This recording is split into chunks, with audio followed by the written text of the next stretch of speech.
In today's video, I'm going to show you how to use Adobe Sign, a simple tool that makes getting documents signed quick and hassle-free. First, open your browser and search for Adobe Sign.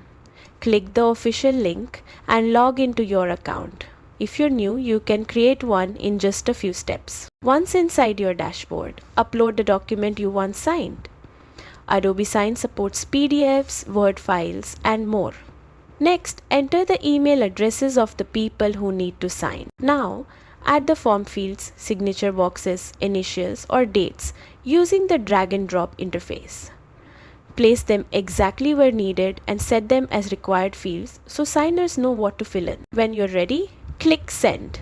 Adobe Sign will email each recipient a secure link to complete the signing process. No Adobe account needed.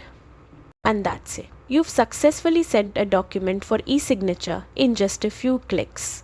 If this tutorial helped you, don't forget to like, subscribe, and hit the bell icon for more quick tech guides.